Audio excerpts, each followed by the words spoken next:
Well, Mondays are the most boring days starting the week. But however, here in DWZ, we intend to keep your Mondays fun and exciting so you won't get bored.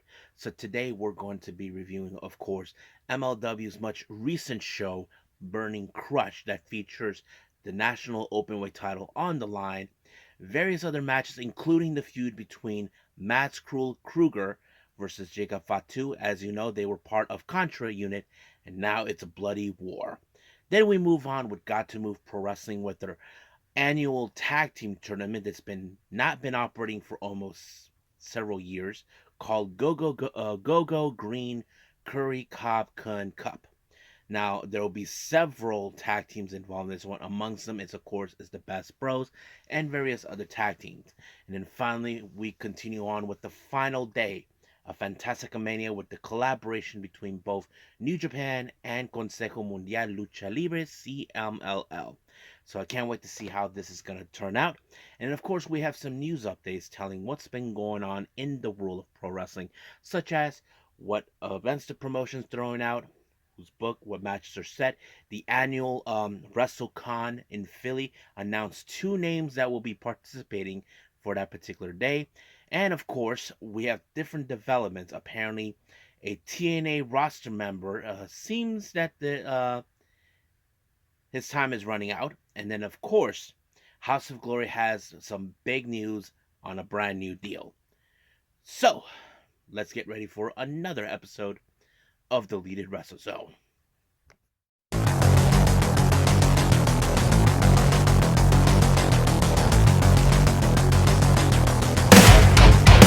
Are you ready? Get up, get up! Get up, get up! Get up, get up! Get up, get up! Get up, get up! Get up, get up!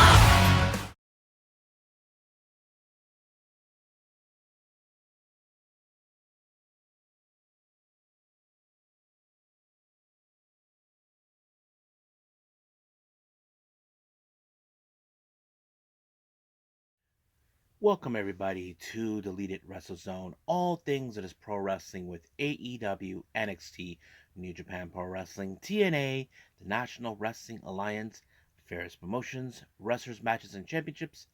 I am your host, J-Rod here. So, if you are new to the channel, welcome. This is a channel where we do a lot of pro wrestling reviews from various promotions, not only here in United States, but also in Japan, Mexico, Canada, Europe, the UK, anywhere in the world where pro wrestling is not as big, but it continues to grow. We also do discussion videos, talk about various topics such as the wrestlers themselves, the promotions, factions, storylines, whatever we want to get our hands on to talk about. We also do more news updates. If I'm unable to put it on this episode, I can put it on a separate video by itself. We also do real timing news updates to keep you guys on alert what's going on in the world of pro wrestling.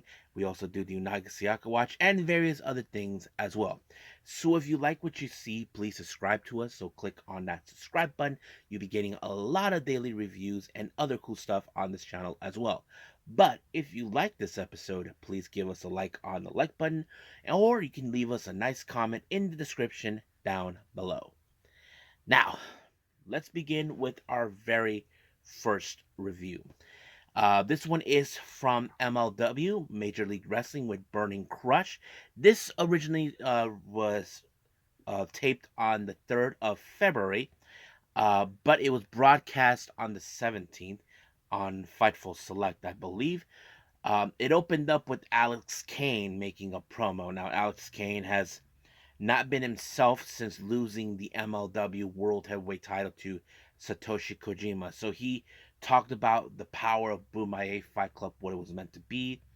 And then he decided that maybe it's best that he just step away from MLW. However, Mr. Thomas showed up to give him a little tough love, to tell him that he's not a quitter, that, you should go back and get your title back. So he was trying to give him encouragement. Yes, I mean, it sucks that you lost, but why do you have to be like that? So he was giving a good, more like trying to get his head out of his butt, and it worked.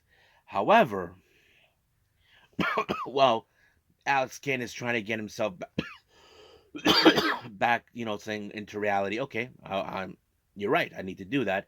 He was interrupted by a so-called video package by someone you guys know, AJ Francis, or as you knew him as Top Dollar. So he is going on in his mind saying that he is the first guy who started the all black faction. Like he's saying it's all him, and that he's the one who, in fact, is the, I don't know what he called it, but Alex Kane kind of made it say, "You're not the first guy of this." If you don't know what I'm talking about, he's referring to Prince Nana.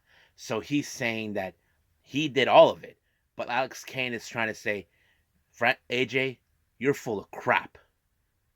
That's what he's trying to say. I wouldn't be surprised if he becomes his opponent when he gets then he's trying to get his journey back, go on his journey to return to get the MLW World Heavyweight title back. So we'll see what happens.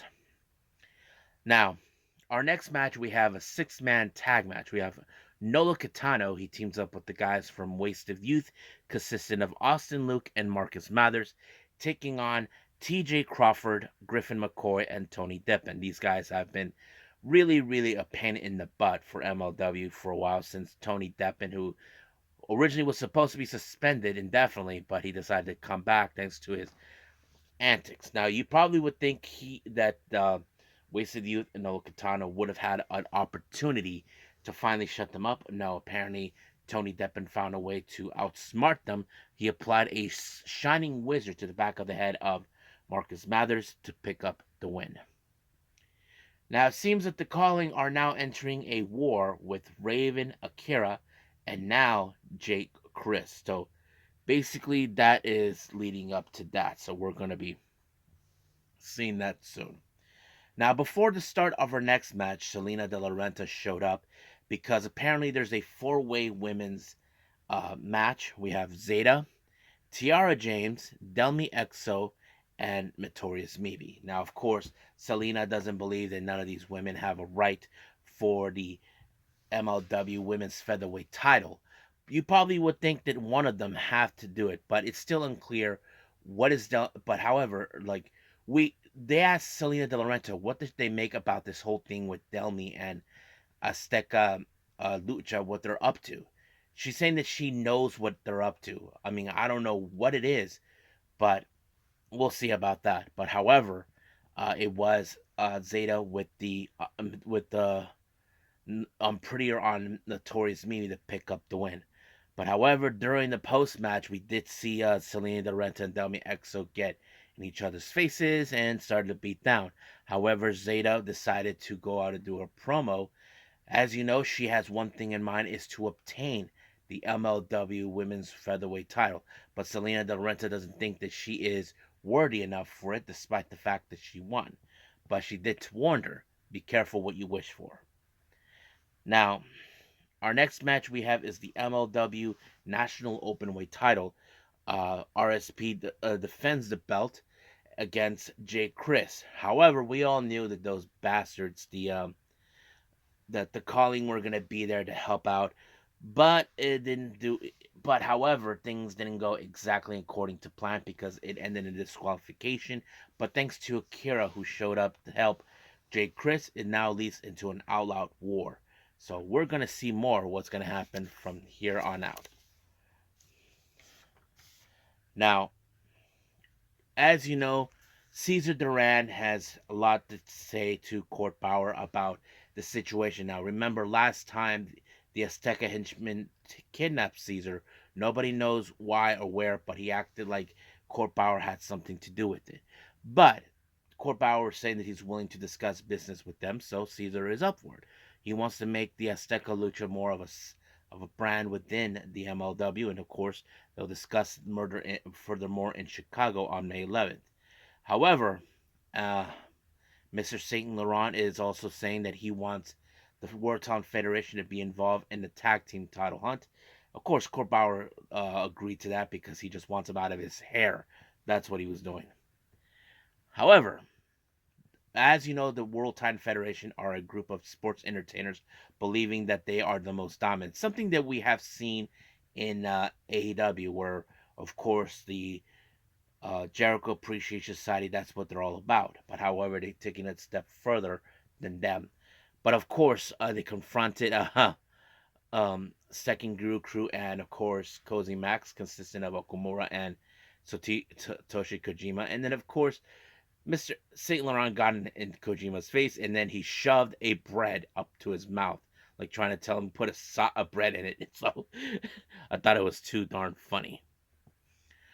Now our next match, we have Tom Lawler versus Matthew Justice. Now you can say this is a preview before their upcoming tag match. Now don't forget, Matthew Justice is one half of the uh, MLW World Tag Team Champions. However, of course, I knew that this match was going to be involved with Mr. Saint Laurent. They want this match to go in their favor, but luckily, Manders sucker punched them and told him that not to shut the hell up. But it was Lawler with a roundhouse kick into the head of um, Tom Lawler that picked up the win, and that was over from there on.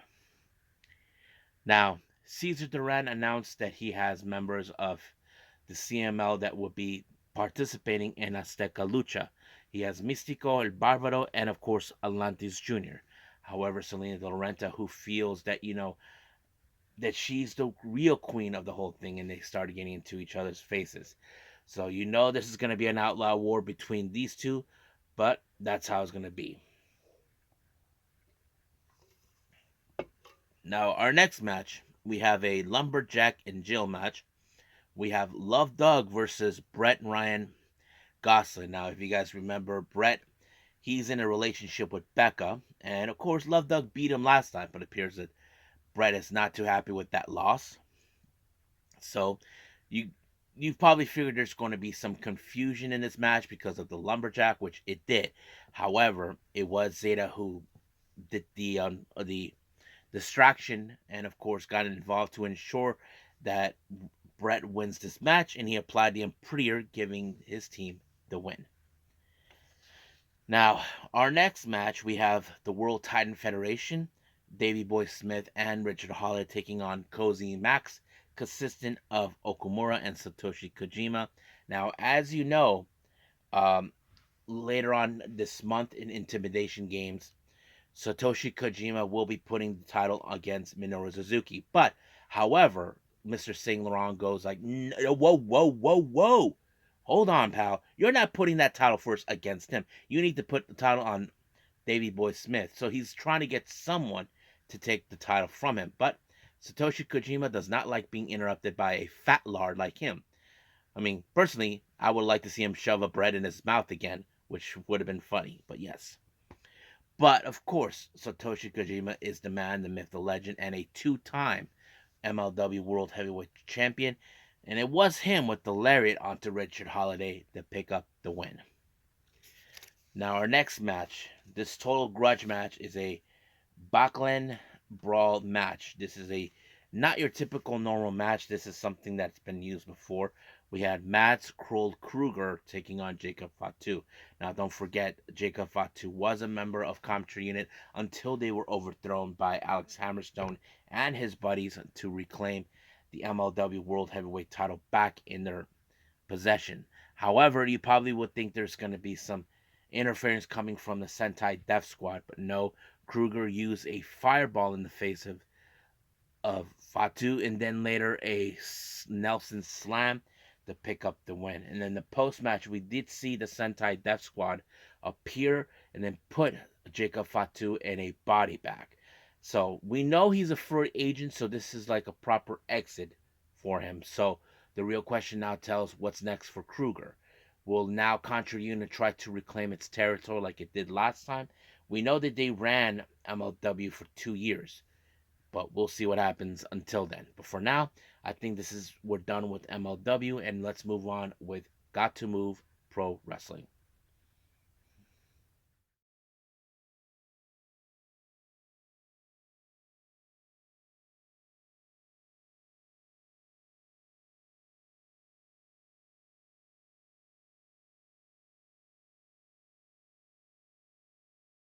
Okay, Gatoh Move Pro Wrestling with their annual tag team tournament, the 8th GoGo Green Curry Cub a Khun Cup. Now this is a tag team tournament. Now, from my understanding, they haven't been using this tournament for almost 6 years or so. Now they never explain why. Now it's no secret that Gatoh Move, they are a small promotion. They have no ring. Their dojo is very small, but they do have some good talent. I mean, don't forget, Riho was one of them, and so was Yuna Mizumori. But nonetheless, that this event was going to be good. Of course, they introduced all the teams involved. But let's get started with the first round match. Our first match, we have Minoru Fujita and Sayaka Obihiro taking on the Best Bros, Mage Truco and Balin Aki. Sorry about that.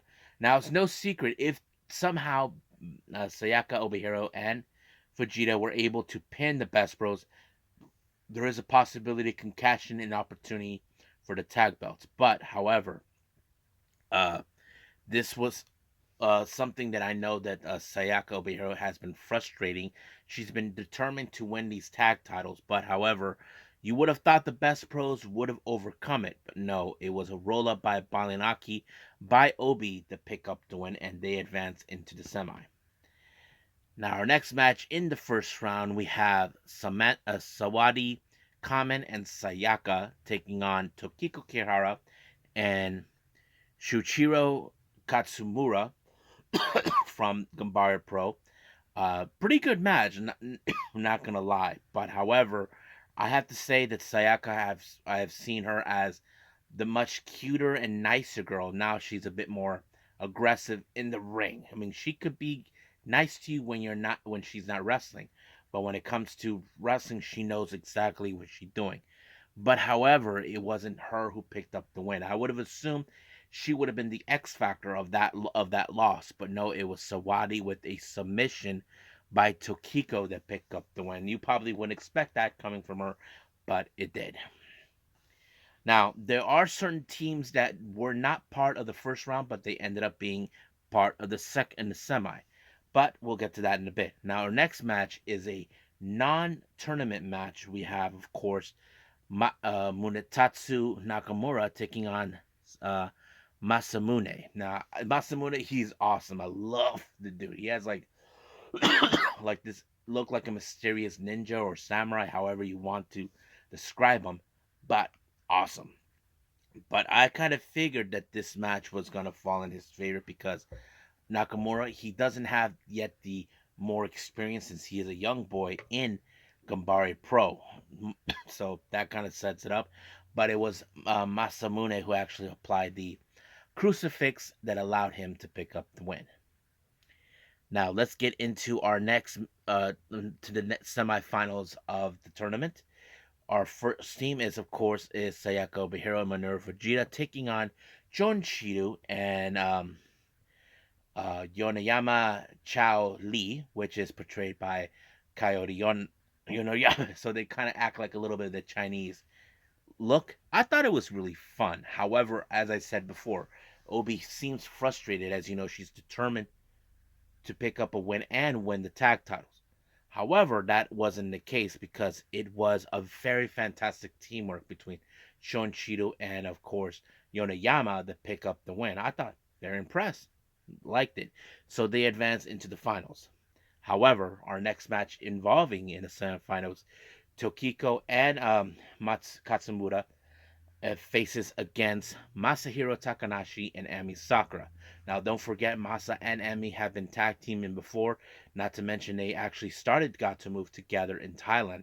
So that sets out a pretty good thing. However, you know for a fact that Ami Sakura and, of course, Masa will love nothing more to win the tag team titles. Don't forget, Masa is a champion from another promotion, and so is Emi Sakura as the current Super Asia champion in Gatoh Move.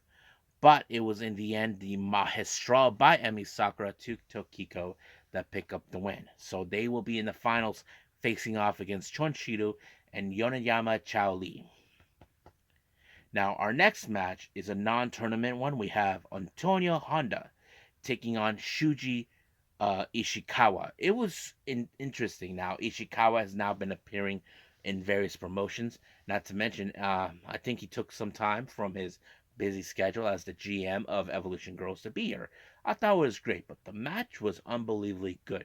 Now Antonio Honda put up a hell of a performance. He knows that he's not facing no slouch. He's a big dude, strong dude that he could power bomb you if he wanted to, and that's exactly what he did. But later, Honda was taking off his clothes, and he ended up in his like somewhat of tights. You probably think that it would have been he was trying to use lighter weight to. I don't know if you guys ever seen the Dragon Ball Z stuff. Remember when Goku took off his boots and certain things that thought will help him to defeat his brother? I think that's what Antonio Honda was trying to do, but it didn't work for him because he ended up like a Splash Mountain type on him and picked up the win. But I have to say, fantastic match. I think that was a pretty good one from Tony Honda and Ishikawa. Now, our main event is the finals of the GoGo Green Curry Khob Khun. Uh, we have Chon Shiru and Yonoyama Chao Lee taking on Emi Sakura and Masahiro Takanashi. Now, before the bell, Emi Sakura approached right in the front of the faces of the Best Bros, our current Asian Dream Tag Team Champions, who are there to observe the match. Now, you know for a fact that this is something that they want. They want those tag titles, and I'm sure the Best Bros are well aware of that too. So they would try to ensure how could they stop them. That's something we definitely could see. Now, it's not the first time they ever come across, but I'm going to presume because of this event, this will lead to them to have that match at some point in the future. But it was a pretty good match, not going to lie about that. However, you probably would have thought the teamwork between Chon and Yonoyama was going to be an X factor. No, we do have the same thing with Sakura and Masahiro Takanashi. They picked up the win um, when they pinned Chon, and it was Zoa from here on out. So my guess is that they probably will cash in an opportunity of the title belts in the future. So we'll see when that day comes. So I think right now we are done with Gatoh Move. So let's move on with New Japan Pro Wrestling presents CMLL Fantastica Mania.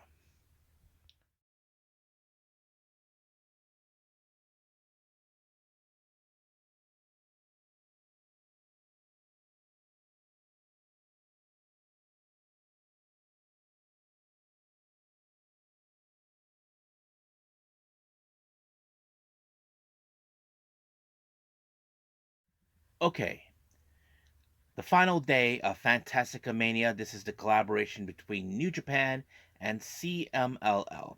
I mean, it's a sad day. I mean, I love seeing these guys collaborate. They're real fun to enjoy. Now, at the start of the event, we did see um, the chairman of New Japan, Sugabayashi, and then of course Tanahashi, who represents New Japan as the president of the company, and of course we have Salroth Lutheroth, who is of course um, the president of CML and the distant relative of course, the original Sal Luthroth who founded CML. So it runs in the family, guys. So you think of the Luthroths kind of like the McMahons of Mexico, in case anybody noticed. But no, they're not like the McMahons, who are a bunch of liars and all this other stuff. I mean, they do have a certain type of drama, but completely different. Not like we're mainstream type. Just to put it out there for you. However, as you know, they love Luthroth mentioned how much he loves being in Japan and collaborating with their brethren in Japan and all that. And of course, they can't wait to see what else they're gonna do for next year. And hopefully, that's what they want to do. So we'll see what happens. I think many people enjoyed. Now, our first match of the night, we have, of course, Francesco Akira teaming up with La Fuerza Poblana, consisting of Stigma and Pegaso. They take on Brillante Jr., Yo, and Ryusuke Taguchi. So this was going to be a good match. Now, don't forget, as you know, there are some good matches in this one. You probably would have thought that somehow Francisco, who is like well recognized in New Japan, would have been the X Factor.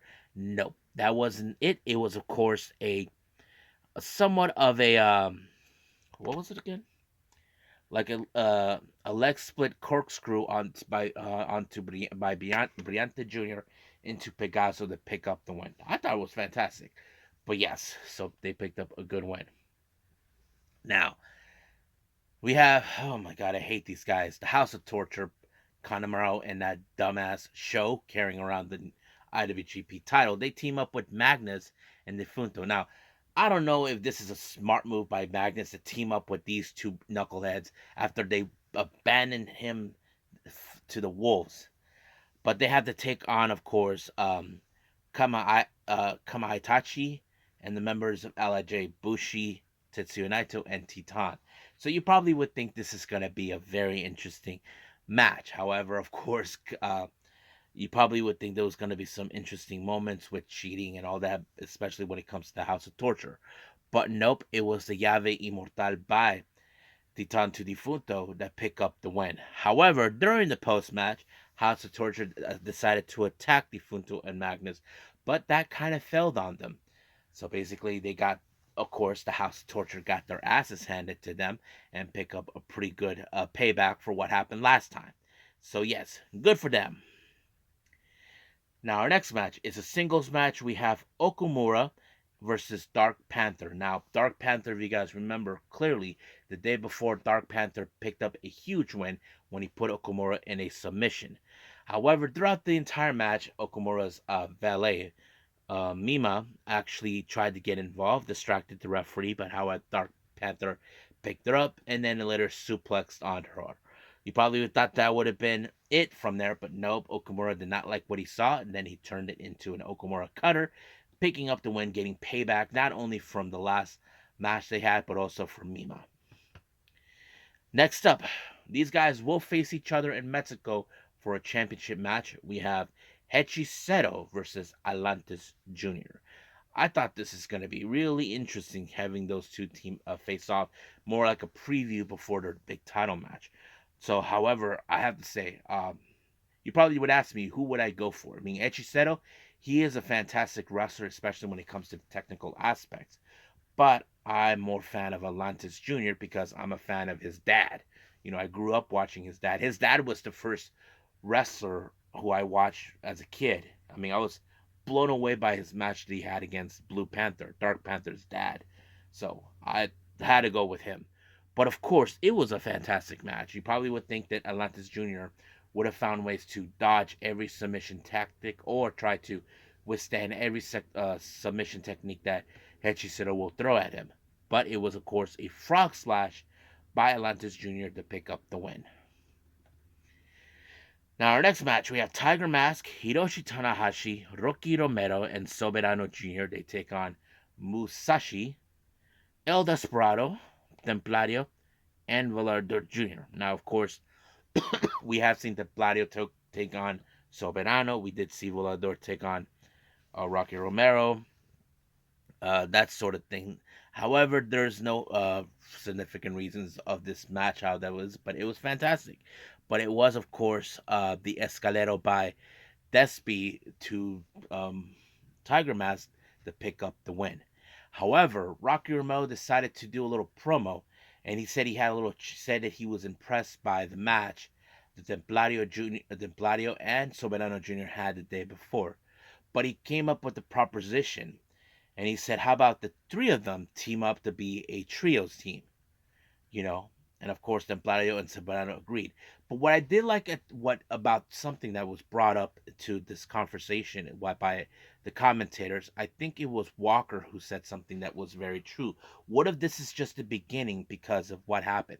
Now, keep in mind, Kakushika Okada decided to vacate the never openweight 6-man tag team titles. Could this be a possibility for Rocky Romero for his motive to obtain those belts? I mean, it is the strong possibility. There are we do know a while back that Bullet Club members Ishimori, Chase Owens, and Kenta would love to proceed for those belts. So that's most likely the commonology of that whole conversation. So we will see where that leads to. But seeing this trios, I'm kind of curious about it. Now our next match, these guys have been rivals for many years. Ultimo Guerrero versus Místico. Now, if you guys don't know much about their history, that's okay. But I can tell you there has been histories between Místico and Ultimo Guerrero for many years. This is prior before Místico left Mexico to join WWE as Sin Caras. Now, this is the original Sin Cara, guys. Just to put on a note.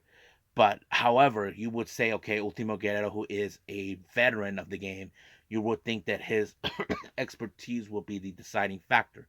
No, Mystico, with his ability as a high flyer and one of the most impressive luchadors, would have been the one person that picked up the win when he applied La Mística, which is the Fujiwara armbar, picked up the win.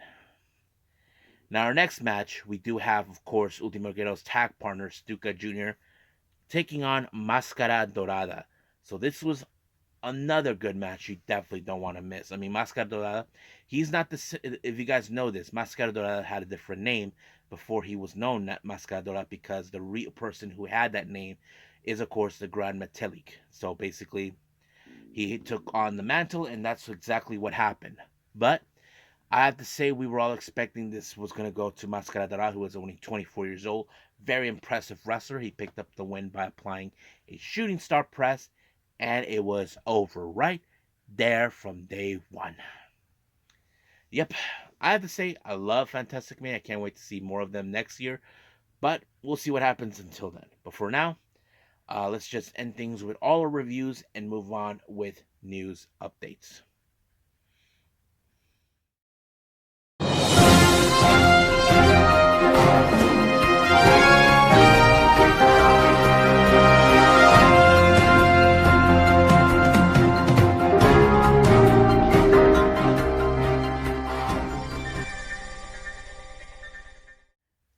Okay, so welcome to our news updates. So let's begin with, of course, with the promotion with their upcoming events that we need to address, so you guys be prepared for that as well. Now, let's begin with the GCW stuff. As you know, we're not that far off from this coming weekend for the 23rd of February for Touch the Sky. It was announced that Joey Janela will be facing against Sam Stackhouse. That's going to be a very interesting match to watch.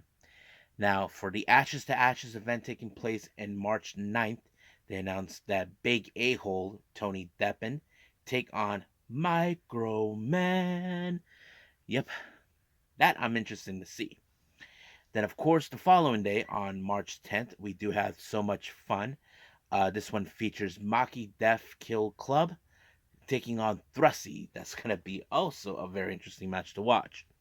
Now, as you know, every year during the events of WrestleMania week, GCW hosts the Indie Hall of Fame, and it's going to be held on the 7th of April. They just announced for their first inductee for 2024. They have Trent Acid. I don't know if anybody knows who he is. I don't know who he is, but I'm just putting it out there if I have any subscribers who know who he is. He will be inducted by a guy, I don't know who he is either. His name is Johnny Cashmere. So, yes. Now, uh, on March 2nd, House of Glory will have their upcoming event. They announced for the debut of He's Nice and He's Very Evil, Danhausen. So, yes, Danhausen makes his House of Glory debut. I can't wait to see what he's going to do. I'm sure he's going to drive people crazy. Now, this match was announced by Deadlock Pro Wrestling for their live show on the 10th of March. They announced that Mustafa Ali will be making his Deadlock Pro Wrestling debut, taking on BK Westbrook. So that's going to be fun. Now, as you know, I've been talking about this for quite some time. We do have KAOZ Lucha Libre with their upcoming event, the 39th anniversary show of Blue Demon Jr. Apparently, it was announced that he will introduce his son, Blue Demon the Third. That's right, guys. A third generation Blue Demon. It will be taking place. I mean, we've seen luchadors pass on the torch to their sons, then their sons to them, that sort of thing. But yes, I'm so excited for that. Now, as you know, DEFY Wrestling will be in Philly for their upcoming show, part of the collective. It was announced that the DEFY World title will be defended. Kenta defends his belt against the base god, Gringo Loco. So that's going to be fun to watch. And then finally, later on, after the Philly in WrestleMania weekend, Prestige Wrestling has announced for the Roseland 8 show that will take place on the 14th of April. They announced that the debut of of of Smiley Kylie Ray. So yes, it's been a while since we've seen her. I can't wait to see what else she's gonna do in the ring. So that's gonna be fun. Now, for the WrestleCon show taking place at Philly, they announced Steve Blackman will be appearing. If you guys don't remember him, he was part of the Attitude Era. He was like this martial arts dude. So he even started a rivalry with Owen Hart. If you guys remember, this was that rivalry where he was going against Owen Hart because they believed he was the Blue Blazer, that sort of thing. But yes, so that sets it up. But it turns out they even announced Ultimo Dragon will be there too. I mean, I would kill to meet the guy if I ever get the chance. But yes, so he will be there. Now, some interesting developments. We only have two of them so far. House of Glory has announced that they signed and sealed a deal with Thriller TV, which is powered by Fight TV. So yes, now you will be seeing House of Glory shows on Thriller TV. I have to say, it's really awesome to hear that. So if you guys don't have an account with them, get it now, so you can watch House of Glory and pay for your, to see all of their shows. Now, something interesting has tweeted out by none other than the walking weapon, Josh Alexander. It appears that he tweeted an hourglass emoji on his X account. We don't know what it means, but later it was revealed that apparently that his contract is about to be expired, but some things don't add up. We do know that Josh Alexander re-signed. I'm thinking, is he planning to leave now that Scott D'Amore is gone? I mean, we're seeing something similar to what we're seeing in Stardom. Well, we don't know, but hopefully we'll find out more that information later on. So we'll see what happens. But I think that's pretty much it right now with all of our reviews and news updates. I think it's time to call it a day. Well, I hope everybody enjoys this episode. Coming up, we probably will be reviewing NXT. As you know, we saw certain things that took place last week. We'll be addressing what's going to happen for this week. Now, I haven't decided yet what I'm going to do due to the fact that NWA is now being on the CW. I don't have the app for that. I'm not sure if the app is free, but if you guys have it, please comment that to me below so I can find out. If they do it, I can download the app anyway. I'm not sure if I have to pay for it. That's the thing, I don't know. But if anybody knows that answer to the question, please leave a comment in the description down below for that for me. Um, I do know we do have the Oz Academy in the much recent show by Pro Wrestling Noah. I'll be doing those as well. Now I haven't seen the latest Stardom event that took place recently, so I'm looking forward to see that as well. But don't forget, this coming Friday or Saturday, we do have, of course, the New Japan with Sapporo. We'll be observing what's going to happen after that. So we'll see about that. But for now, I will see you guys in the next DWZ time, same DWZ channel. I must bid all of you adieu. So, goodbye. And have a nice day. Bang.